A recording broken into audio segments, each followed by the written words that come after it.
Assalamualaikum warahmatullahi wabarakatuh. Adik-adik sekalian, sebelum kita memulai materi pertemuan pada kelas kita di pagi hari ini, alangkah baiknya kita memulai dengan berdoa kepada Allah Subhanahu wa taala. Berdoa dipersilahkan. Berdoa dicukupkan ya, dan berdoa tidak akan pernah berhenti. Baik, selamat pagi adik-adik sekalian ya. Bagaimana kabarnya? Semoga adik-adik semuanya berada dalam kondisi sehat dan juga tetap semangat dalam menuntut ilmu. Nah, di pertemuan kali ini kita akan sama-sama ya mencoba untuk memahami tentang konsep organic farming ya atau pertanian organik. Nah, apa sih yang akan kita capai dalam pertemuan pada bab pertanian organik ini? Pertama adalah peserta didik atau adik sekalian itu mampu memahami konsep pertanian organik. Artinya nanti secara teori teman-teman paham, bisa membedakan apa sih itu pertanian organik dan apa sih itu pertanian non-organik. Kemudian yang kedua, ya, peserta didik atau teman-teman atau adik-adik sekalian juga diharapkan dapat menerapkan nantinya praktik budidaya pertanian organik. Ya, nanti di akhir pada pertemuan bab pertanian organik ini kita akan sama-sama ya untuk melakukan praktik ya budidaya pertanian organik. Bagaimana nanti cara-caranya ya step-stepnya nanti kita akan coba di lapangan untuk mengaplikasikannya. Nah, sebelum kita mulai pada teorinya, terlebih dahulu kita coba pahami sebuah konsep atau hal yang melatar belakangi kenapa pertanian organik ini ada. Ada di sekalian, saat ini kondisi tanah yang kita pijak ya di bumi ini tuh seperti pada gambar di atas ini. Tanah ini sudah rusak ya, retak, kemudian juga kering ya. Kemudian juga tanah ini ya rusak secara kimia, fisika dan juga biologinya. Di sini ada tanaman-tanaman yang tidak tumbuh dengan optimal ya. Kalau kita lihat di sini tanah ini ya tidak mampu menyerap air karena dia tidak ada apa namanya tidak memiliki kemampuan untuk holding capacity ya, tidak ada kemampuan untuk mempertahankan ya atau menyerap air lebih lama gitu ya. Sehingga inilah yang mengakibatkan kondisi-kondisi kebanyakan ya di kita longsor, kemudian juga kekurangan air begitu ya. Nah, ini karena kondisi tanah yang rusak. Nah, kalau kita telusuri kenapa tanah ini bisa rusak, ya karena ini ada sebabnya, ada akibatnya. Karena para petani ini seringkali menggunakan bahan kimia, ya dalam praktek budidayanya, baik itu penggunaan pupuknya, kemudian juga penggunaan apa namanya insektisidanya atau pestisidanya untuk mengendalikan hama, penyakit dan juga gulma, itu semua adalah chemical compound, bahan kimia, ya, bahan kimia sintetik. Dan tentu bahan kimia itu berbahaya ya, teman-teman. Nah, kalau kita lihat di gambar sebelah kanan di atas ini ada petani ya yang sedang memberikan pupuk kimia. Ini juga ngasih pupuknya banyak begitu ya, karena petani ini memiliki mindset semakin banyak menggunakan pupuk kimia maka tanaman yang akan tumbuh ini semakin baik. Padahal tidak demikian ya teman-teman. Nah, jadi semakin sering petani ini menggunakan pupuk kimia, nanti di akhir ya maka kondisi tanah ini akan seperti gambar di sebelahnya. Tanahnya akan menjadi rusak, juga lingkungan akan menjadi rusak. Karena bahan kimia ini tidak akan terurai, bahkan sulit terurainya, ya lama. Dan itu yang mengakibatkan kondisi alam, kondisi lingkungan ini menjadi tidak seimbang atau menjadi tidak stabil. Nah, sedangkan ya teman-teman, kalau kita lihat hari ini kondisi masyarakat sudah mulai aware, sudah mulai peduli dengan konsep pertanian organik, ya, dengan konsep pangan sehat. Nah, sejak pandemi, masyarakat mulai mencari produk-produk pertanian yang berlabel organik, ayam organik, ya, sayuran organik, ya, minuman organik dan segala macam yang berbasis organik. Karena semua masyarakat ini sudah aware ya, sudah mulai sadar gitu ya, tentang makanan yang sehat. Nah, itu pula lah yang kemudian masyarakat juga sekarang sedang mencoba untuk mempraktikkan budidaya di rumah-rumahnya waktu zaman pandemi itu adalah urban farming, ya. Jadi masyarakat ini menanam di rumah gitu untuk memproduksi pangan sehatnya sendiri. Nah, kalau kita berkaca pada latar belakang itu, ya, sebetulnya di Quran surat Al-Baqarah ayat 11 ini Allah ini sudah berfirman, ya, maka janganlah berbuat kerusakan di bumi, tetapi sesungguhnya kita itu harusnya menjadi orang-orang yang melakukan perbaikan, atau innama nahnu muslihun, menjadi orang-orang yang muslih, orang-orang yang melakukan perbaikan. Maka praktik budidaya yang saat ini berkembang, ya, itu adalah praktik budidaya yang tidak dianjurkan di dalam Islam. Begitu pula itu tidak dianjurkan oleh Allah, ya, karena itu berbuat kerusakan. Tetapi apa yang dianjurkan, apa yang kemudian menjadi sebuah bahan perbaikan adalah salah satunya kita sedang mempelajari di bab ini, yaitu bertani secara organik, ya. Nah, oleh karena itu apa pertanian organik ini? Pertanian organik ini adalah sebuah sistem produksi pertanian yang holistik, artinya menyeluruh dan juga terpadu, terintegrasi, yang mengoptimalkan kesehatan, baik itu kesehatan petaninya maupun juga kesehatan lingkungan dan produktivitas agroekosistem secara alami. Ya, tidak ada bahan kimia di sini, sehingga mampu nanti menghasilkan pangan yang sehat, ya, serta mengandung serat yang cukup, berkualitas dan juga berkelanjutan. Ya. Nah, kemudian apa sih manfaat dari pertanian organik ini? Nah, di bidang kesehatan tentunya nanti produk yang dihasilkan, ya, tomat yang dihasilkan, kemudian mentimun yang dihasilkan, beras yang dihasilkan, produk pertanian semuanya itu adalah produk yang sehat karena no residu, ya, no bahan kimia, tidak mengandung residu, tidak mengandung bahan kimia. Sedangkan kalau kita menggunakan praktik budidaya pertanian non organik, itu ada residunya. Misalnya ada tomat, ya, mengandung residu, itu tomatnya kalau kita cuci residunya mungkin tidak hilang. Kalau kita konsumsi residunya akan tinggal di dalam tubuh kita. Itulah yang mengakibatkan makanan itu menjadi tidak sehat. Sedangkan beda halnya kalau menggunakan sistem pertanian organik. Ini pasti sehat, begitu, karena tidak menggunakan input-input bahan kimia. Kemudian di bidang kesehatan yang kedua, manfaat dari pertanian organik ini adalah lingkungan yang aman bagi petani. Ya, jadi tidak menggunakan bahan kimia, maka tidak ada bahan-bahan yang kemudian menempel pada kulitnya, terkena iritasi dan sebagainya. Maka menggunakan pertanian organik ini tentu aman bagi lingkungan dan juga aman bagi petani itu sendiri. Kemudian juga kalau kita menggunakan sistem pertanian organik, maka kita dapat meminimalkan polusi. Jadi kalau kita menggunakan bahan kimia itu diproduksi di industri, di pabrik. Pabrik itu menggunakan teknologi misalnya pembakaran, pakai mesin, dan sebagainya, itu kan pasti menggunakan bahan bakar, ya, menghasilkan polusi nanti. Contoh, kalau kita membuat 1 kilogram urea, maka nanti urea itu dalam proses pembuatannya tentu itu akan mengeluarkan gas, akan mengeluarkan polutan, ya, CO2 dan gas-gas yang lainnya yang tentu itu akan mengakibatkan, ya, gas ozon ini semakin menipis. Sedangkan kalau kita menggunakan sistem pertanian organik, kita akan meminimalkan polusi itu. Kemudian di bidang lingkungan, pertanian organik ini mampu meningkatkan kualitas tanah, baik secara kimia, fisika, juga biologinya. Jadi tanah yang awalnya padat, maka kalau kita menggunakan bahan organik, ya, itu tanah yang awalnya padat mungkin akan nanti remah, ya, remah dan mudah untuk diolah. Kemudian tanah yang sudah rusak, pH-nya di bawah 7 asam ataupun di atas 7 basa, ya, maka kalau kita gunakan bahan organik, maka kita akan merecovery-nya menjadi pH-nya netral. Ya. Kemudian nanti akan tumbuh mikroorganisme, baik itu makroflora, mikroflora, yang semua itu akan berkontribusi pada penyuburan tanah. Kalau tanahnya subur, itu tanamannya akan baik. Dan juga kalau kita menggunakan pertanian organik ini, kita akan lebih hemat energinya, lebih hemat energi itu dalam artian bahwa kita tidak perlu membeli pupuk kimia, ya.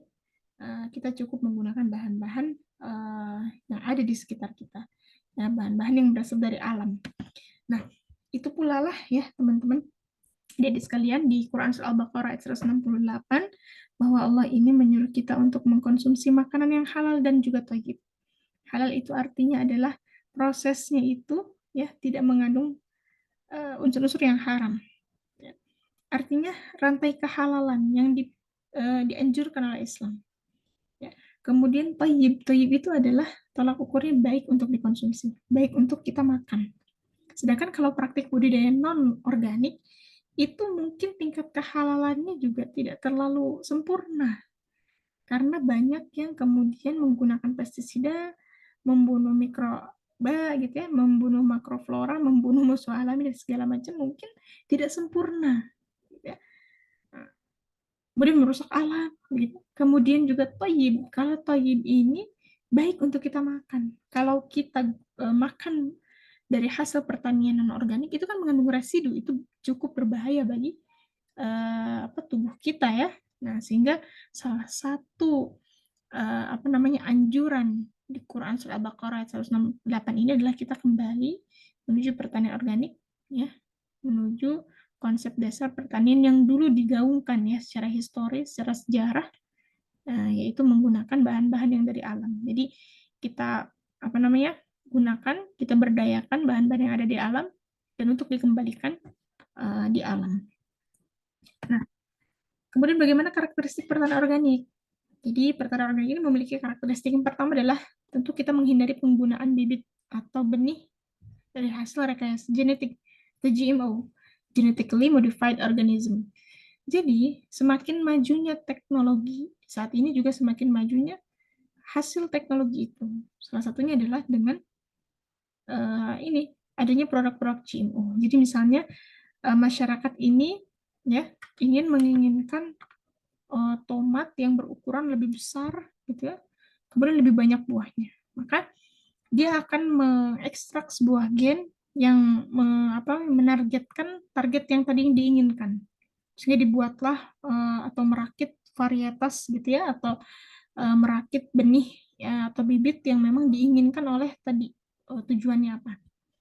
Nah, di negara-negara maju ini sudah diterapkan. Bahkan kedelai yang saat ini masuk ya ke Indonesia itu kebanyakan juga GMO. Nah, ada sebuah negara maju yang memang begitu mensupport GMO, tapi memang mereka itu tidak merekomendasikan masyarakat itu mengkonsumsi produk hasil GMO. Bahkan hasil keternak juga tidak direkomendasikan. Ini membuktikan bahwa ya produk GMO ini kemungkinan akan cukup berbahaya bagi konsumennya. Nah, sehingga di pertanian organik ini tidak boleh digunakan ya hasil rekayasa genetik ini, benihnya. Kemudian yang kedua adalah menghindari penggunaan pestisida kimia sintetis, baik itu dalam melakukan pengendalian gulma, ya, hama dan juga penyakit. Tapi pengendalian itu dilakukan secara mekanis, biologis dan juga melakukan rotasi tanaman. Artinya tidak menggunakan praktek-praktek yang akan menurunkan nilai lingkungan, ya. Kalau kita kan pakai kimia itu kan lingkungan jadi rusak, ya. Tapi kalau menggunakan cara mekanis, ya, biologis dan juga rotasi tanaman itu tidak akan merusak lingkungan. Yang berikutnya adalah menghindari penggunaan ZPT atau zat pengatur tumbuh atau growth regulator dan juga pupuk kimia sintetis. Jadi misalnya kita ada kan ZPT untuk menambah akar gitu ya, atau pucuk atau merangsang buah dan segala macam. Maka kalau di pertanian organik ini tidak menggunakan ZPT itu karena kebanyakan ya mostly ZPT itu diproduksi dari bahan kimia, tapi ada juga beberapa ZPT yang dibuat ya dari ekstrak tertentu ya, itu mending kita buat sendiri dan itu termasuk pertanian organik gitu ya, dibandingkan dengan kalau kita menggunakan ZPT dari pabrik begitu. Kemudian juga pertanian organik ini menghindari penggunaan hormon tumbuh dan bahan aditif sintetis dalam makan ternak. Jadi pertanian ini luas, tidak hanya bertani di tanah saja, tetapi juga peternakan masuk ke dalamnya. Sehingga kalau di bidang peternakan itu juga tidak menggunakan bahan-bahan aditif, sintetis atau kimia, bahan-bahan kimia dan juga pakan-pakan ternaknya itu tidak menggunakan bahan kimia, tapi juga menggunakan bahan-bahan alami. Nah, kemudian ini adalah sebuah gambaran ya, panah yang hijau ini adalah hal yang perlu diperhatikan dan panah yang biru ini adalah hal apa yang akan nanti didapatkan kalau kita menggunakan konsep atau sistem pertanian organik. Jadi yang perlu diperhatikan dalam sistem pertanian organik ini adalah tentu nanti saat budidaya kita melakukan crop rotation atau rotasi tanaman. Jadi misalnya melakukan budidaya hortikultura ya, jenisnya kan banyak. Jadi jangan stagnan di situ karena kalau stagnan jenis itu saja nanti hamanya akan menggudang di situ, akan menjadi sarang di situ sehingga nanti apa namanya budidaya berikutnya hasilnya akan menurun karena hamanya semakin banyak ya. Nah, kemudian yang kedua adalah no agrochemical. Jadi tidak menggunakan ya bahan-bahan kimia ya. Kemudian no GMOs. Tidak menggunakan bahan-bahan atau benih-benih yang berasal dari tadi genetically modified organisms ya. Nah, kemudian juga no synthetic fertilizer, tidak menggunakan ya bahan-bahan kimia sebagai pupuknya atau pupuk kimia ya, tidak menggunakan pupuk kimia, kemudian juga tetapi menggunakan ini organic fertilizer, menggunakan pupuk organik, bahan organik, baik itu pupuk kandang, pupuk hijau, begitu ya, dan lain sebagainya. Kemudian juga pertanian organik ini ya mengurangi penggunaan sumber daya yang tidak dapat diperbaharui ya. Kemudian juga menggunakan sumber daya lokal ya. Jadi nanti bahan organiknya dari lokal ya, di sekitar yang ada apa kemudian itu yang digunakan. Nah, apa yang kemudian nanti didapatkan atau manfaat dari pertanian organik ini adalah yang pertama tentunya adalah energi yang digunakannya lebih rendah ya, karena tadi input yang digunakan lebih rendah juga begitu. Kemudian juga mengurangi kehilangan tanah ya, soil losses. Jadi tanah itu akan lebih gembur, lebih memiliki agregat yang kuat dibandingkan dengan tanah kalau dipakai dengan budidaya non organik. Jadi tanah ini banyak yang hilang, jadi terkikis gitu ya oleh air hujan. Tapi kalau kita menggunakan konsep organic farming ini, maka kehilangan tanah ini akan lebih rendah ya. Nah, kemudian juga dengan menggunakan konsep organic farming ini, maka ini akan memperkaya ya flora, fauna dan juga mikrobiologi, biodiversitasnya menjadi lebih banyak. Jadi ini adalah indeks kesuburan ya. Kalau banyak nanti mikrobanya, faunanya, floranya, ya itu akan semakin bagus. Tapi kalau kita menggunakan sistem non organic farming, maka bisa jadi ya biodiversitasnya atau keragamannya bisa menurun ya, karena ada yang pada akhirnya ada yang hilang, begitu ada yang mati dan sebagainya. Kemudian kalau kita menggunakan sistem pertanian organik ini, maka mampu meningkatkan ya kandungan bahan organik. Kalau kandungan bahan organik lebih bagus, maka kondisi tanah akan bagus, tanaman juga akan bagus. Kemudian juga mampu ya meningkatkan daya simpan air ya, atau water holding capacity. Jadi air itu tidak gampang hilang ya. Beda halnya kalau misalnya kita menggunakan praktik budidaya non organik. Jadi tanah itu akan cepat untuk kehilangan air. Tapi kalau ada bahan organiknya di situ, maka tanah ini akan lebih menyimpan lebih lama ya, menyimpan air. Kemudian yang terakhir adalah tentu kalau kita menggunakan praktik organic farming ini, maka ini akan mampu ya mereduksi atau mengurangi konsumsi air karena tadi dia sudah disimpan. Nah, kemudian ini adalah farming work ya, atau bagaimana cara bekerjanya organic farming ini atau pertanian organik ini. Sebetulnya konsepnya adalah dari alam kembali ke alam. Ya. Dan yang paling penting adalah tentu di sini ada sebuah siklus di mana ini saling berkelanjutan, menandakan saling berkelanjutan dan saling membutuhkan. Ya, kalau siklus itu tidak ada, ya, maka akan menimbulkan dampak-dampak yang lain. Salah satunya tadi keseimbangan lingkungan menjadi tidak baik, kondisi tanah, ya, dan sebagainya. Maka kalau kita belajar tentang pertanian organik ini tentu penting, ya, untuk kita terap kembangkan. Demikian ya anak-anak sekalian, ya, semoga mudah dipahami. Kita akan ketemu di pertemuan selanjutnya. Kita tutup ya. dengan istighfar, astagfirullahaladzim. Assalamualaikum warahmatullahi wabarakatuh.